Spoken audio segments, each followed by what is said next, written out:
5, c'est le nombre de jours que les cadres managériaux du ministère de l'économie et des finances du Congo feront à Kintélé pour renforcer leur capacité managériale et conceptuelle impliquée dans les opérations qui engagent les ressources financières de l'État et sur les innovations mises en œuvre. Ouvert ce 12 juin par le ministre de l'économie et des finances, Jean-Baptiste Ndaye, cet atelier de formation connaîtra également la participation des personnalités nationales et étrangères. L'ambition de ce ministère reste de muter vers une culture de la performance. Il requiert donc des participants d'observer strictement les principes et pratiques de bonne gouvernance, notamment dans les secteurs vitaux de l'économie et des finances publiques.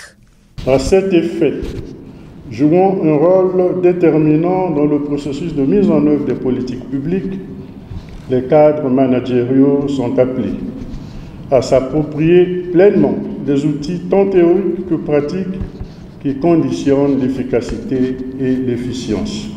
Le présent atelier s'inscrit dans le prolongement de ce que nous avons commencé ensemble. Il s'agit pour nous tous de rechercher davantage d'efficacité et d'efficience dans la mise en œuvre des réformes nécessaires à l'amélioration de la gouvernance macroéconomique ainsi qu'à la rationalisation de la gestion de nos finances publiques.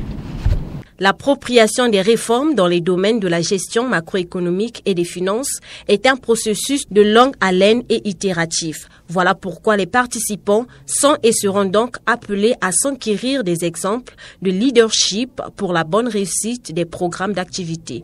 D'où l'adhésion et l'implication de tous dans la construction des résultats escomptés. Celui-ci doit s'appuyer avant tout sur un leadership politique qui suscite l'adhésion individuelle et collective.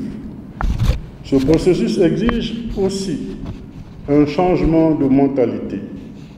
Pour la gestion des finances publiques, il s'agit en particulier de muter d'une culture d'absence d'exigence de résultats vers une culture moderne de suivi et évaluation de performances individuelles et collectives et axée sur la satisfaction du bien-être collectif.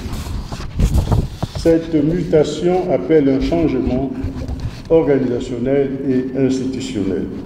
Je compte donc sur votre assiduité et votre pleine implication dans la construction des résultats de ces travaux. Tout au long de l'atelier, les participants vont débattre sur les sujets tels le leadership, la conduite du changement, la gestion axée sur les résultats, le suivi-évaluation, les outils de pilotage des réformes, la planification stratégique des réformes des finances publiques.